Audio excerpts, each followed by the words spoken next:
Pagkabalik ko ng Manila from Dicos and Davao na demo, nag-crave nga ako ng carrot cake. So, gawa tayo ng carrot cake. First, i-roast natin yung walnuts at 180 degrees Celsius for 5 to 8 minutes para lang maging crispy and deep yung native flavor niya. And after niya, nag-grate lang ako ng carrots. And then, hindi ko ini-squeeze yung juice ng carrots. Sinasama ko yun doon sa recipe. Then, once cool down na yung ating walnuts, gumamit lang ako ng food processor para maging chop. And then after yan, nag-prepare lang ako ng dry ingredients, wet ingredients, at pinaghalo ko. By the way, gumagamit ako ng oil sa carrot cake, not butter, para mas softer yung texture. And I also add cinnamon powder at nutmeg. Sobrang sarap ng nutmeg sa carrot cake. It brings out yung warm and toasty, woody flavor ng carrot cake. And then, in-add ko na yung grated na carrots. Then, nag-add din ako ng favorite ko sa carrots, which is yung roasted chopped walnuts at yung raisins. By the way, favorite ko yung raisins sa carrot cake. Ito yung top 2 sa mga favorite ko na cake sa lahat. Number 1 yung opera cake. Then, nilagay ko lang siya sa 6 inches round pan at binake ko using yung Ariana Unox oven at 140 degrees Celsius for 28 to 30 minutes. By the way, mas maganda palang mag-bake ng mga cake sa pan kung meron kayong grills na katulad ganyan. Mas even yung outcome niya. Okay? So, kung meron kayong oven, maganda na mag-add kayo ng grills. And habang binibake ko yung carrot cake, nag-prepare lang ako ng cream cheese frosting. So, ito nga yung available na butter blend, and cream cheese. So, ang portion ko dito is 1 part ng butter, 1 part ng cream cheese, at 1 part ng icing sugar.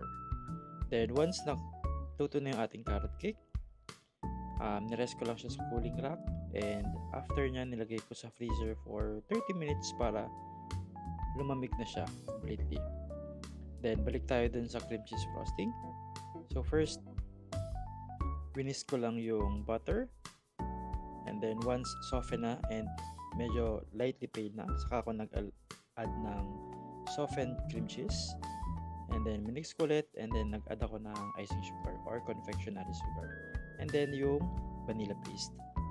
So, mas mahal yung vanilla paste pero mas concentrated yung flavor niya. Mas masarap. And then, assemble na natin yung carrot cake. So, ang ganda ng texture at ang ganda ng color ng ating carrot cake. So, 2 layers lang yan. Approximately nasa 3.5 inches yung height ng final outcome ng cake. So, naglagay lang ako ng first layer, and then naglagay ako ng cream cheese filling, at nilagyan ko lang din siya ng cream cheese frosting sa gilid. So, sobrang simple lang nito, and within less than 3 hours, nakagawa na ako ng carrot cake. By the way, yung final outcome nito is around 6 inches round by 3.5 inches height. Okay? So, nilagay ko lang ng frosting ibabaw. And then, after done, meron pa akong mga natira o leftover na roasted, chopped, or crushed walnuts, and kinover ko lang yung gilid niya. So, pinuno ko siya ng maraming roasted walnuts since favorite ko talaga yung walnuts. Then after nyan, nilagyan ko siya ng topper. This is royal icing, na carrot, and nabili ko lang to sa bakery supply store. Then chinil ko lang yan for 15 minutes, and then after nyan, in-slice ko na yung carrot cake. So, gumamit lang ako ng hot water. Dinip ko dun yung ating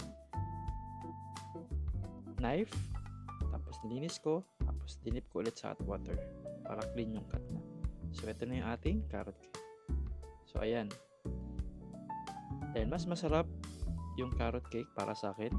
I-rest mo siya sa room temperature for 15 minutes to 30 minutes bago mo siya i-consume para mas malambot yung texture niya. Lang. Salamat!